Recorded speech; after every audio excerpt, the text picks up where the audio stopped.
Dito,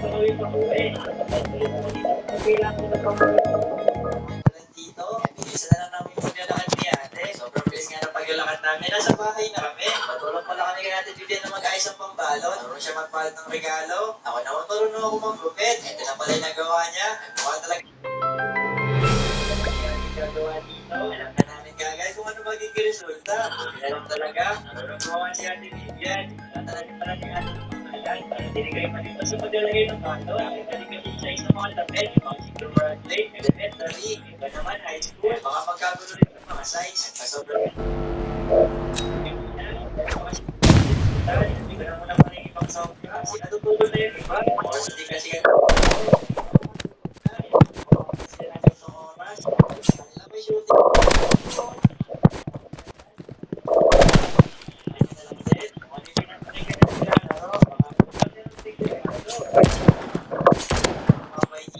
Binigyan pala namin sila ng reward. Meron din silang achievement. Congratulations sa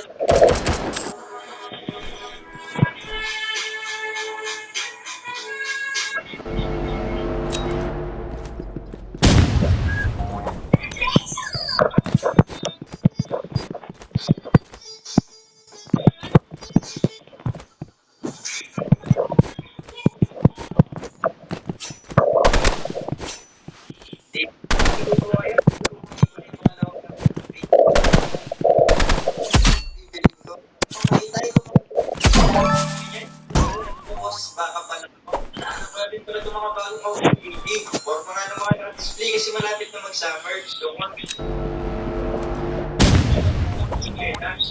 bili kaso pag-isipin ko pa ng isang daang beses bago pinabili kasi kinuha ko sila kung mag-withdraw pinag-iisip ko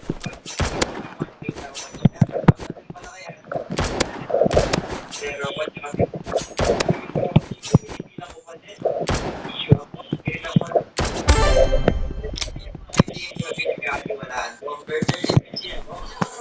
introvert pala yun. Inuna ko na muna palang bilhin yung grades ko bago inuwi. Kaya muna ako ng medyas. Minsan, hindi ba ko kayo sinusunod? Lagi ko na nalatakit yan. Hindi ko na damit. Hindi na ko na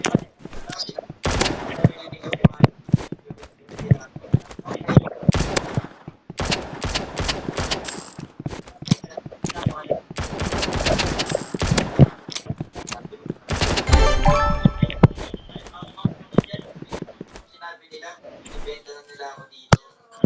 Punta ako ate sa IT, para masend ko yung picture. Kuha na rin ko lang na ate.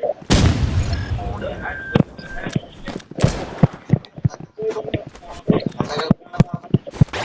Hindi mo nagiging.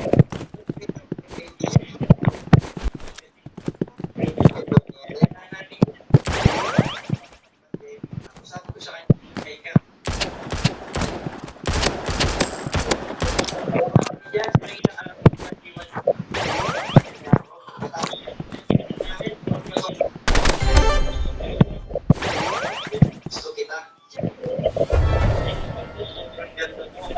sobrang ganda pala talaga ng sapatos. Gusto ko na siyang gawin.